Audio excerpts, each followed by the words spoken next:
Jeudi 19 juin 2025, mesdames et messieurs, bonsoir et merci de choisir la télévision au sommet pour vous informer. À la une de cette édition. Ce jeudi marque la fin de l'examen du CEPD, le certificat d'études du premier degré sur toute l'étendue du territoire togolais. La joie et l'excitation se lisent sur les visages des tout petits en quête de ce diplôme qui leur ouvre la porte du collège, place aux vacances en attendant les résultats. À l'occasion de la journée mondiale de la drépanocytose, on s'intéresse à cette maladie qui touche des millions de personnes, notamment en Afrique. Et puis la campagne médicale gratuite en hommage à l'ancien président Gnassingbé Eyadémon est à sa 5e étape avec la région maritime. Notre équipe de reportage était à Tchévié pour constater l'effectivité de l'opération. C'était les titres. Débuté le mardi 17 juin 2025, l'examen du CEPD, le certificat d'études du premier degré, a pris fin ce jeudi 19 juin sur toute l'étendue du territoire togolais. Baruch Dadjou y était en fin de matinée. Après plusieurs mois d'efforts et de sacrifices, les élèves en classe de CM2 peuvent enfin pousser un grand soupir de soulagement. Ce jeudi 19 juin 2025, l'examen du certificat de fin d'études du premier degré CEPD a pris fin sur l'ensemble du territoire togolais, marquant la clôture d'une étape importante du parcours scolaire. Au centre d'écrit EPP à Galepédogan 1, l'ambiance était particulièrement festive. Dès les dernières minutes de l'épreuve finale, les élèves ont laissé éclater leur joie. La tension accumulée au fil des mois de préparation a cédé la place à l'euphorie d'une année scolaire bien remplie qui touche à son terme. Ce moment de liesse vient ainsi couronner des mois d'apprentissage, de révision et d'efforts soutenus.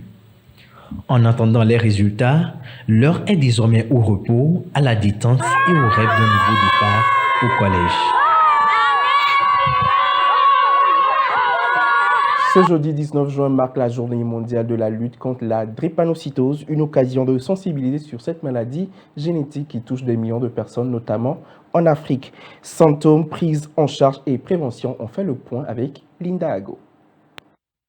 La drépanocytose est une maladie génétique du sang qui touche des millions de personnes à travers le monde. Elle se caractérise par une déformation des globules rouges qui prennent une forme de fossile, d'où le nom de la maladie. Ces globules rouges anormaux peuvent provoquer de nombreux symptômes, notamment des douleurs intenses, des crises de fatigue, des infections fréquentes et des complications graves comme des AVC. Les symptômes de la drépanocytose varient d'une personne à l'autre, mais les crises douloureuses, souvent appelées crises vaso-occlusives, sont l'un des aspects les plus dévastateurs de cette maladie. Ces douleurs peuvent survenir sans avertissement et durer plusieurs heures, voire plusieurs jours. De plus, les personnes atteintes peuvent souffrir d'anémie chronique, ce qui les rend plus vulnérables aux infections. La prévention de la drépanocytose repose principalement sur l'éducation et la sensibilisation. Il est essentiel de promouvoir le dépistage néonatal afin d'identifier les enfants atteints dès leur naissance. Cela permet de mettre en place un suivi médical approprié et d'initier des traitements préventifs comme l'administration d'antibiotiques et des vaccins pour réduire le risque d'infection. De plus, il est crucial d'encourager les couples à se faire dépister avant d'avoir des enfants, surtout dans les régions où la maladie est fréquente. En ce qui concerne le traitement, il n'existe pas de remède définitif à la drépanocytose, mais plusieurs options peuvent aider à gérer les symptômes et à améliorer la qualité de vie des patients. Les transfusions sanguines d'hydroxyurée et les traitements pour soulager la douleur sont couramment utilisés. Dans certains cas, une greffe de moelle osseuse peut être envisagée, mais cela reste une option limitée à un nombre restreint de patients. Dans le monde, on estime qu'environ 300 000 à 400 000 enfants naissent chaque année avec la drépanocytose et des millions d'autres vivent avec cette maladie. En Afrique, la situation est particulièrement préoccupante car la prévalence de la drépanocytose est élevée dans de nombreux pays. Des études montrent qu'environ une personne sur 4 en Afrique subsaharienne porte le gène de la drépanocytose, ce qui représente un défi majeur pour le système de la santé. La journée mondiale de la drépanocytose, célébrée chaque 19 juin, vise à sensibiliser le public à cette maladie et à promouvoir des actions concrètes pour améliorer la vie des personnes atteintes. C'est l'occasion de rappeler rappeler l'importance de la recherche, du dépistage et du soutien aux patients, à leurs familles. La drépanocytose est bien plus qu'une simple maladie, c'est un combat quotidien pour des millions de personnes. En sensibilisant, en agissant ensemble, nous pouvons contribuer à améliorer leur qualité de vie et à offrir un avenir meilleur à ceux qui souffrent. Initiée en mémoire de l'ancien président de la République togolaise, Gnassingbé Eyadémon, la campagne médicale gratuite portée par les services de santé des armées se poursuit à travers tout le pays. C'est au tour de la région maritime d'accueillir la 5e étape de cette opération. Firdaus Ouro Salim et Koukou Jodi étaient à Tchévier pour s'assurer de l'effectivité de l'opération. Entamée depuis le 13 janvier 2025 dans la région de la Kara, la vaste campagne médicale gratuite nationale initiée par le président du Conseil, Faure Eswazina Gnassingbé, dans le cadre de la commémoration des 20 ans de la disparition du président Gnassingbé Eyadémon, est à sa 5e étape avec la région maritime. Portée par le service de santé des armées, cette opération humanitaire permet aux populations souvent éloignées des plateaux techniques modernes de bénéficier gratuitement de soins médicaux. La population a répondu présente à l'appel. Jeunes, adultes et personnes âgées sont tous mobilisés pour bénéficier de soins gratuits et sont consultés par les forces armées au foyer des jeunes et de la femme. À la suite du diagnostic, ils seront soit traités sur place à l'aide des remèdes, soit dirigés vers les centres de santé, plus précisément au centre hospitalier régional de Tchévier, en ce qui concerne les cas nécessitant une intervention chirurgicale. Cette campagne médicale gratuite, démarrée le 16 juin, se poursuit jusqu'au 3 juillet prochain dans les 6 préfectures de la région maritime. Hier, mercredi 18 juin 2025, le président du Conseil de la République togolaise, Faure Eswazina Gnassingbé, a procédé à l'inauguration de l'entreprise textile Star Garments Togo au sein de la plateforme industrielle d'Adétikopé. C'est un sujet de la rédaction. Le président du Conseil, Faure Gnassingbé, a procédé ce mercredi 18 juin 2025 à l'inauguration de l'usine textile Star Garments Togo à la plateforme industrielle d'Adétikopé. Fruit d'un investissement du groupe américain Comar, cette implantation marque la première expansion de l'entreprise hors du Sri Lanka. L'usine, construite sur 3,7 hectares, ambitionne de créer 2000 emplois directs dès 2025, dont plus de 60% destinés aux femmes, avec un objectif de 4520 emplois directs et indirects d'ici 2030. L'unité est dotée de lignes de coupe, confection et finition et respectera des normes environnementales strictes à l'image des autres sites certifiés LEED du groupe. Présente à la cérémonie, la ministre Manuela Santos a salué un projet emblématique de la stratégie industrielle du Togo. Elle a souligné que ce partenariat témoigne de la crédibilité du pays à l'échelle internationale et de sa capacité à attirer des investisseurs de qualité, porteurs de transformations structurelles et d'emplois durables. Et si le droit devenait un allié incontournable des femmes entrepreneurs? C'est le pari de Bank of Africa qui place le juridique au cœur de sa stratégie d'accompagnement. Décryptage dans ce dossier exclusif à caractère exceptionnel de rédaction. Dans un contexte où l'entrepreneuriat féminin prend de plus en plus d'ampleur, la Bank of Africa, à travers sa conférence Bank of Africa Femmes Entrepreneurs, a tenu à rappeler l'importance du cadre juridique dans le développement et la protection des activités portées par les femmes. Au cœur de cette dynamique, le service juridique de la Bank of Africa accompagne les entrepreneurs à chaque étape clé de leur parcours. Comme nous avons eu à en débattre tout à l'heure, la femme entrepreneur togolaise a besoin d'être structurée. Elle a besoin d'avoir une société légalement formalisée. Elle a besoin d'avoir tous les atouts juridiques et administratifs pour lui permettre d'approcher les institutions financières. Une fois que la femme entrepreneur togolaise arrive auprès des institutions financières, il faut qu'elle ait un certain nombre de documents. Il faut qu'elle ait un business plan formalisé, bien établi. Il faut qu'elle ait vraiment, qu'elle puisse avoir tout un plan détaillé de son entreprise, d'un point de vue garantie. Tout à l'heure, nous en avons débattu, les garanties hypothécaires sont importantes, mais également les cash flows, la trésorerie, ce qui permettra à la banque de juger de l'opportunité d'une demande de crédit qu'elle reçoit. La femme entrepreneur au Togo n'a souvent pas de garantie hypothécaire. La plupart du temps, elle n'est pas structurée en société formalisée. toutefois, elle est bourrée de talent, elle est bourrée d'idées novatrices, d'idées porteuses d'impact, etc. Mais la plupart du temps, il manque quand même tout ce cadre administratif, juridique et fiscal qui n'existe pas. En tant que professionnels, nous les accompagnons. La Bank of Africa Togo a d'ailleurs, dans ce cadre, signé différents partenariats avec l'Association des femmes chefs d'entreprise du Togo, avec la FEFA, avec l'association Agir Ensemble pour l'Afrique. Et au-delà de ces partenariats, c'est aussi un accompagnement de tous les jours.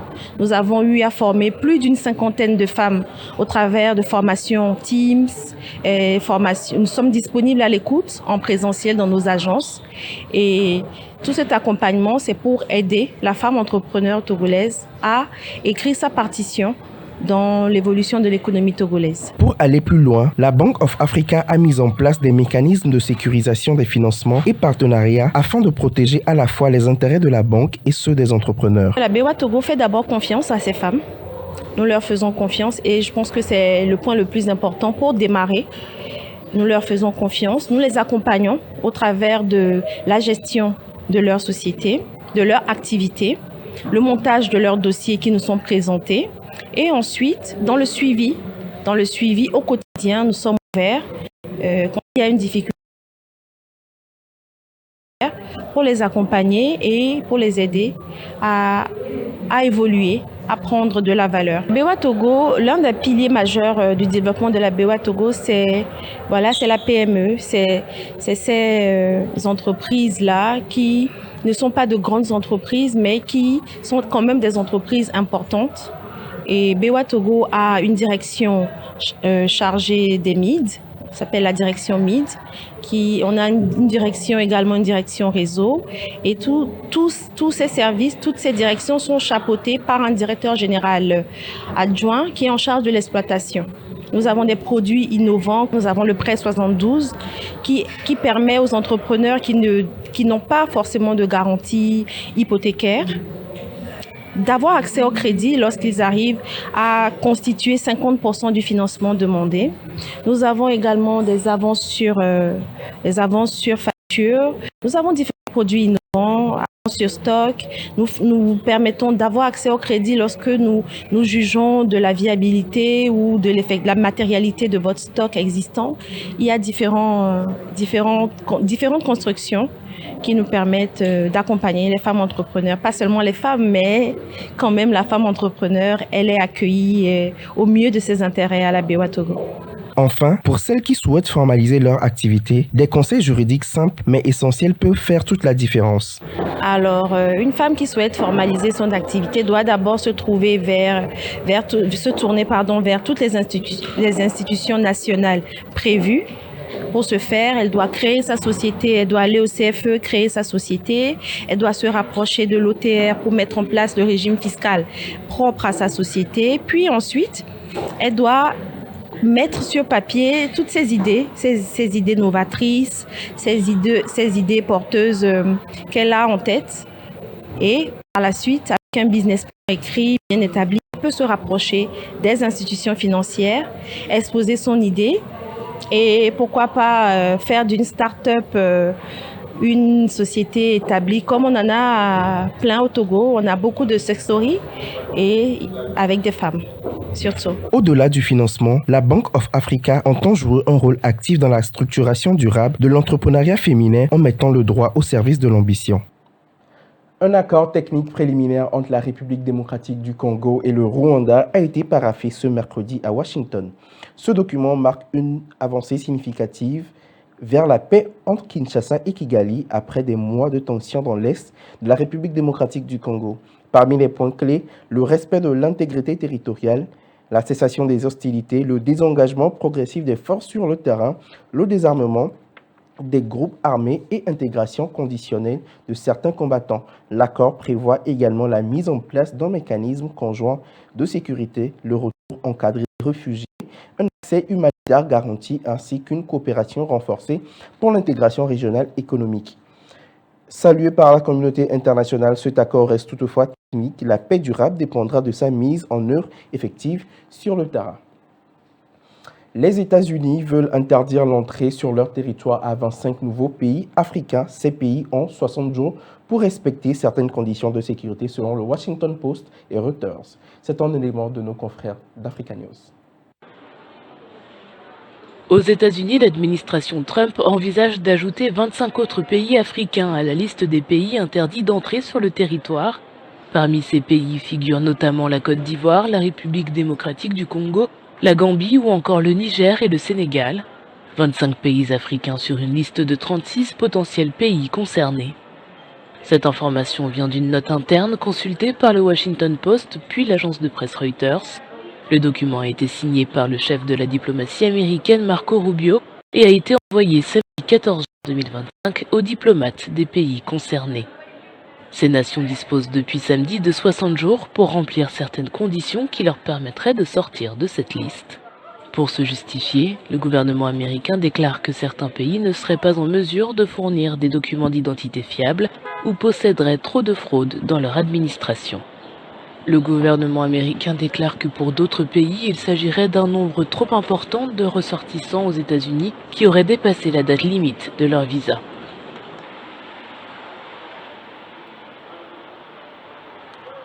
Depuis plusieurs mois, les tensions entre l'Iran et l'Israël persistent, une situation qui inquiète de plus en plus la communauté internationale.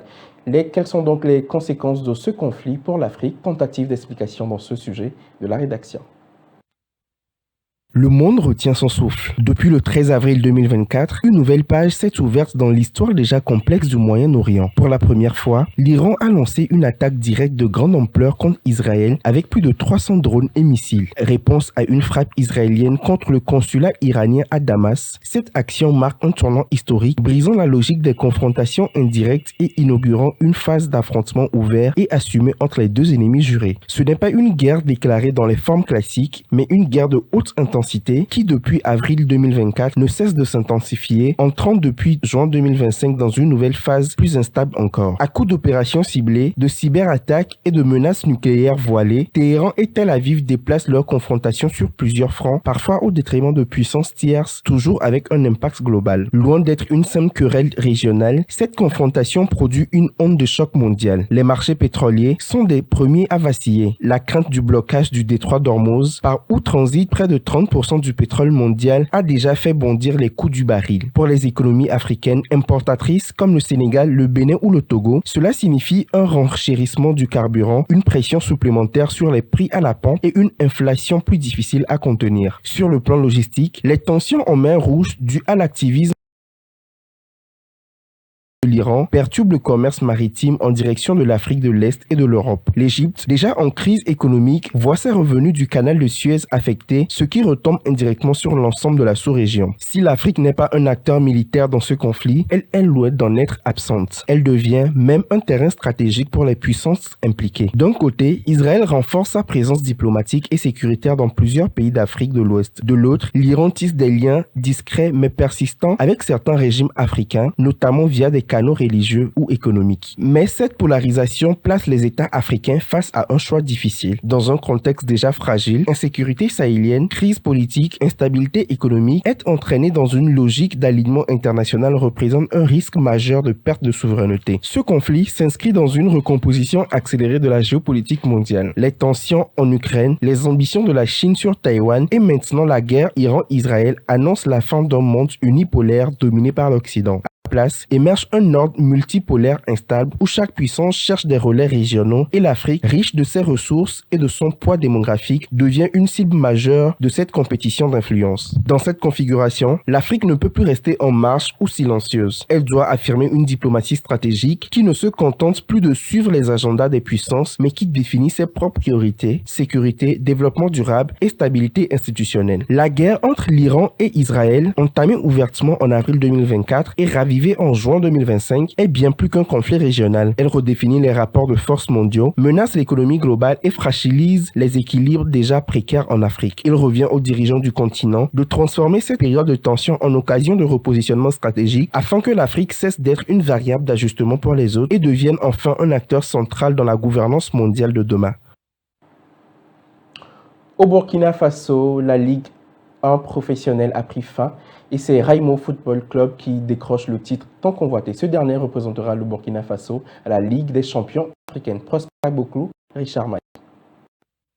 Le championnat du Burkina Faso a pris fin avec la 30e et dernière journée des rencontres. C'est Raimo FC qui occupe le fauteuil avec le titre de champion, terminant en tête avec 56 points. Il décroche en même temps une place pour la Ligue des champions de la CAF. C'est pour la seconde fois que cette équipe monte sur la plus haute marche du podium après son premier sac réussi en 2019. Avec lui, la Sonabel, ils fouleront le continent pour les compétitions africaines. Depuis l'introduction de la Ligue 1, 2 places étaient réservées aux compétitions continentales, à savoir la Ligue des champions CAF pour le champion et la Coupe de la Confédération pour le vainqueur de la Coupe du Burkina. Asfa Yenenga et Étoile Filante restent parmi les clubs les plus titrés historiquement, mais ont terminé à la 10e et 13e place respectivement cette saison. Si Raimo, Sonabel et US Forces Armées USFA occupent le podium, ce n'est pas le cas pour AS Komeux et ASECA qui sont relégués en 2e division. Il y a eu au total 240 matchs avec 449 buts pour une moyenne de 1,87 buts par match. Pour meilleur buteur, Massuel Bouakier du club aide ainsi à l'AS Douane, le champion sortant. Toujours au Burkina Faso, partons à la découverte de Raimo Football Club, sacré champion de la Ligue 1 professionnelle. Prosper Agboko.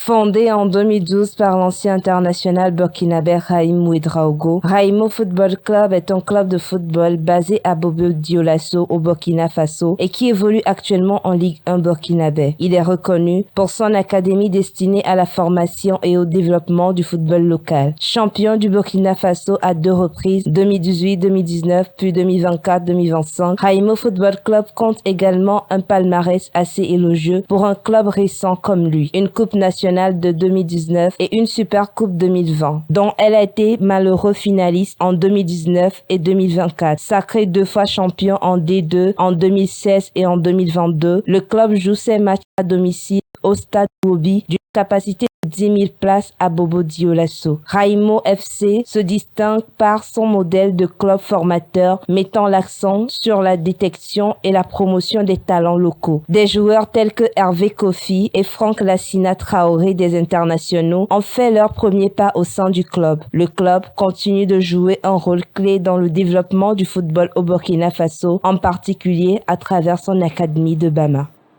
C'est ainsi que se referme cette édition. Merci de l'avoir suivi. Bonne suite de nos programmes sur les antennes de Pyramide TV, la télévision au sommet.